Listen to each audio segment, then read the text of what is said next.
membuat suatu pusaka tentunya dibutuhkan serangkaian proses yang panjang, mulai dari yang namanya pemilihan logam yang tepat, lantas logam itu harus dipanaskan, ditempa, dilipat-lipat, dan ditempa kembali berulang-ulang. Lantas bisa membentuk pamor atau guratan pada bilah pusaka tersebut. Nah, ada kalanya gambar pamor yang muncul dari proses penempaan logam keris ini terjadi dengan sendirinya di luar rencana sang empu atau si pembuat keris ini. Dari pamor yang muncul ya tidak sesuai dengan rencana tersebut dan menjadi suatu magnet energi yang mengundang tuah makhluk gaib di sekitarnya. Nah, pada zaman sekarang pun banyak kok dibuat keris-keris baru yang bentuk dapur dan pamornya seringkali tidak sesuai dengan pakem keris yang berlaku.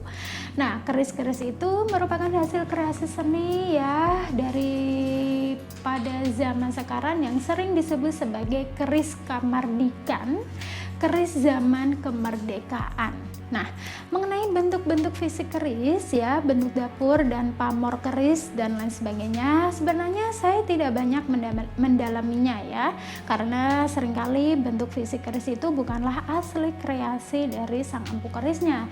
Kebanyakan merupakan bentuk pesanan dari si calon pemilik keris, sehingga barangkali bentuk fisik kerisnya tidak sejalan dengan perawatan asli gaib kerisnya.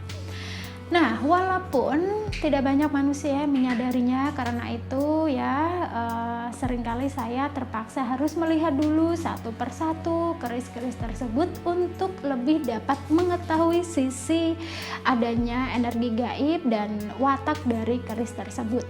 Lagi pula kondisi kegaiban dan tuah sebuah keris pada masa sekarang mungkin tidak lagi sama persis ya, seperti ketika pertama keris itu dibuat.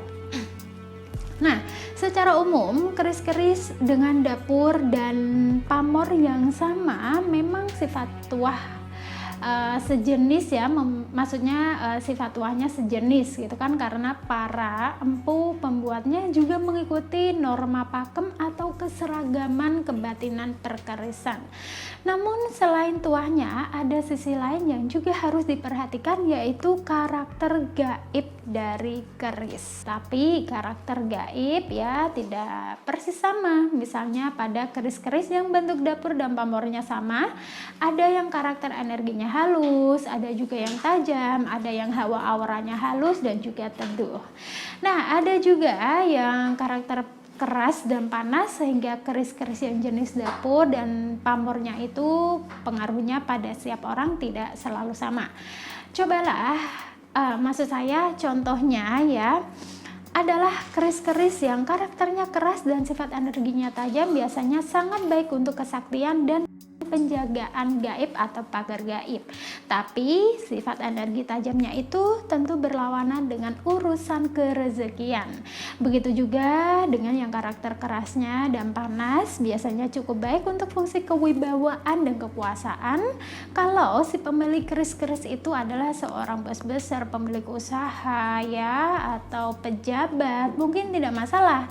Tapi kalau pemiliknya hanya seorang pedagang, petani atau karyawan biasa, bisa jadi sebuah masalah. Nah, keris-keris yang karakter keras dan panas juga dapat menjadi masalah lain bagi si pemiliknya. Ketika masih berusia muda, penyatuan karakter keris yang keras dan panas itu akan menambah semangat dan kekerasan watak. Tetapi ketika sudah berusia tua ya, si pemilik kerisnya, seseorang akan mudah mengalami sakit-sakitan karena kondisi fisiknya tidak dapat mengimbangi energi panas dari keris tersebut, kecuali ia memiliki kekuatan kebatinan yang tinggi yang bisa mengimbangi panas aura energi kerisnya. Nah, aura panas dari keris juga dapat berpengaruh pada anggota keluarga yang tubuhnya atau psikologisnya sensitif dan dapat juga membuat suasana rumah menjadi tidak nyaman, mudah terjadi pertengkaran ya. Dan tuah dari masing-masing keris mungkin bisa diketahui dari bentuk dapur dan pamor keris, karena masing-masing empu keris juga mengikuti pakem, sebuah kebatinan perkerisan yang seragam. Tapi tentang karakter gaib keris lebih banyak diketahui dengan rasa ya, secara kebatinan tidak ditentukan oleh fisik dari keris tersebut.